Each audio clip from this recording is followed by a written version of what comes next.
G'day and welcome back to another World of Warcraft video. In this video we are going to go through a 5-minute guide to the sinkhole. Basically everything you need to know in 5 minutes. So what is the sinkhole? It is a delve. You can see it right now and you'll see me press open my map. Fantastic. It is located right here in Merelda, or right next to Merelda. You can see the coordinates at the top left hand side of my map. And you can see them right now, 50, 53 for TomTom.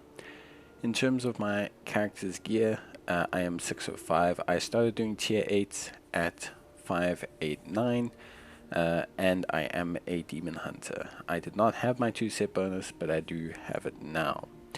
In terms of the delve itself, this will be run at tier 8 on a bountiful. Obviously, you can run it at a tier 8 anyway, but you won't get the same level of rewards. All tier 8 you kind of want to run as a bountiful delve. In terms of my Brann, I will be using my standard Brann build. My Brann at this point I believe was level 28, give or take, and the build that I use for the majority of my runs with my Demon Hunter are the Porcelain Arrowhead Idol and the Amphorus Relic. Now, because this is a underwater delve, and because there's quite a few silences to deal with, you can use something else if you want to. Make sure you have a water breathing elixir. It will make your life a lot easier. Otherwise, if you have any other special water breathing items, you can go for it. Now, this section starts off with part 1, where you have to kill 5 Leviathan manipulators. Part 2, where you'll have to clear out certain carcasses, and then the boss in part 3. Now, the only hazard you have to worry about are these little kind of circles you'll see, this like little white shimmer around these red dotted lines.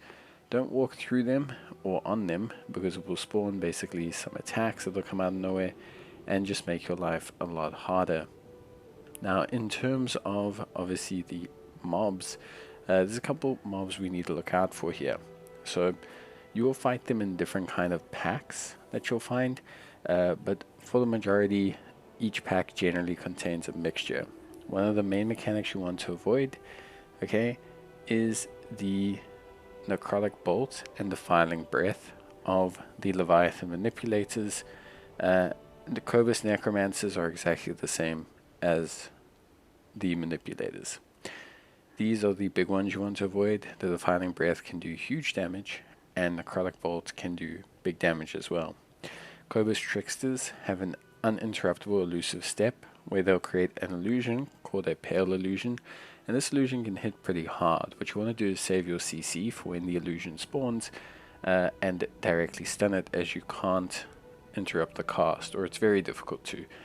So you can either try and stun the Cobus trickster beforehand or not.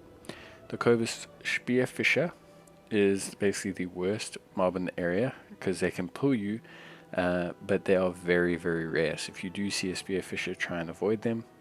Cobus Bone Chewers do a scavenge buff, basically where they'll throw junk, and that's basically it. And then you have Cobus Witherers, which do Abyssal Surge, which you'll probably want to interrupt. Other than that, that's pretty much it. The only other hazard that you may face is the little bubbles. You need to obviously catch your breath. Now, if you have a water breathing elixir, this is not a problem. However, if you don't have a water breathing elixir, do be careful, especially when picking them up, as they give you a speed boost and you might just run off the edge. Now, the boss is actually fairly simple. Basically, how he works is he will summon a whole bunch of tentacles, and basically that's it. You want to try and cleave the tentacles and the boss at the same time, interrupting his Abyssal Surge casts. Every now and then he will spawn a Guardian Tentacle. This one will create a shield around him, making him immune to all damage. You want to defeat this tentacle as quickly as possible. If you take too long to get rid of the tentacles, then what will end up happening is your map's going to become very crazy, but also you are going to get the Guardian Tentacle a lot faster. There are 2 bubbles in this map. There's one located there by this orange glowing plant, and there's also another one located right at the back, just behind where my character was in the rocks. And that's it. That is a 5-minute guide to the delve. Hopefully it helps you out, and if you do need any more help, you can let me know in the comments down below. But I think that pretty much covers everything you need to know. So yeah, bye.